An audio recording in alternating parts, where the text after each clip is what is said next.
I remember when I was 19, all I thought about was getting in a relationship, getting a girl. I had a lot of friends. Every time we go out to the mall, we see a cute girl and they'd be like, hey, Jeremy, you should go approach her. I'll go up to a girl, try to raise her up, I usually get her number or something, text her for a few days, and the text would always go dry, then no response, then I'm getting ghosted. Meanwhile, all my friends that's close to me that wasn't even approaching girls like me was in these long, happy relationships for 2-3 years, and I'm looking, scratching my head, confused, like, what am I doing wrong? That point is when I realized that if I wanted to get in the right relationship, the right spouse, I need to stop doing things my way. And you probably experiencing the same thing where you feel like you're going through all these steps and you're finding girls, and in your head you're thinking, oh yeah, this is gonna be the one, I'm gonna marry this girl, it's gonna go right. Next thing you know, it goes wrong. And the first thing you need to understand is you have to build the right desire when you're looking for a spouse. If you want God to bring you a spouse, you need to stop chasing lust. And I'm gonna be straight up with you, I've been in situationships where I thought I was in love with a girl and I was really chasing lust. I wasn't thinking with the head up here, if you know what I'm saying. And I didn't even realize this until I really thought about what is the reason why I really like this person. And I realized I couldn't come up with no trace. I realized this person was being toxic to me, like they were draining my happiness. And the only thing I was standing for was the one thing that you already know why. And this is the problem with our generation now, is like lust is always put up here on a pedestal, and it's less about what real love is. And the Bible tells us what love is. Love is patient, love is kind. Love is someone that supports you and doesn't tear you down. A lot of y'all in relationships with people that are tearing you down because the lust is keeping you in. Because when you leave with your flesh, sometimes your heart is telling you to get out, but your flesh wants you to stay in.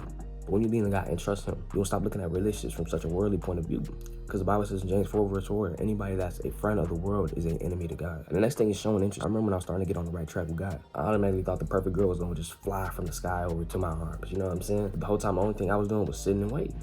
And don't get me wrong, there's nothing wrong with being patient and doing you. But you may get to the point where you're at school and you see this girl, she's real attractive. She seems like she has good morals and values that align close to you, but you scared to talk to her because you think, oh no, she should come to me, make the first move, and then that's God bringing her into my life. But sometimes God can put the person in your vicinity, but you still got to make the approach. You still got to make a move for it to work. The next thing is you got to be visible. You got to start putting yourself out there. And you may be thinking, oh right, so Jeremy's telling me I should go out to the bar in the club and go crazy. No, that ain't what I'm saying. I ain't saying you got to do that. I'm talking about get out your crib, fam. Go to your city, get some food. If you're in college, go walk around the campus. You got to do something. There's honestly plenty of opportunity. But if you're cornered in your room all day like this, you can't expect things to change, even if you are a good man or woman of God, because you're not putting yourself in any sort of vicinity for the right person to see you. The thing is, like a year ago, all I was doing was reading my Bible, making these videos, and working out and going to sleep. I would do this every day, rinse, repeat. And during this time, I was feeling real lonely. I was wishing that I had someone that could come to me. But the whole time, I wasn't really leaving my crib unless I was going for a run. So I was never putting myself out there. But fast forward this year now, I decided, well, maybe it's time that I just kind of put myself out there. If it works, it works. If it don't,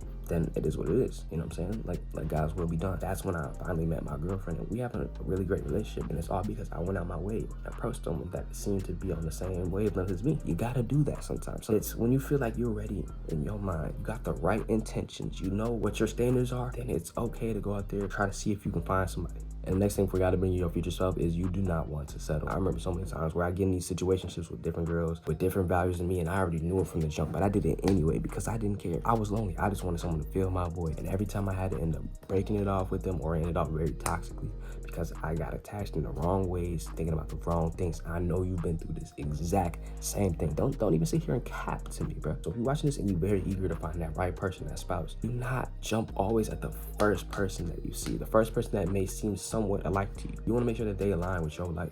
I'll be honest with you, bro. Every time I settled, I felt unsatisfied in here. I knew I could be better. I knew this person was somewhat holding me back where I needed to be. But when you start putting God first, you're going to stop settling. You're going to go for that nonsense. And if you follow what I just told you, watch how God bring you the right spouse when it's at the right time. And I'll see you next video, man.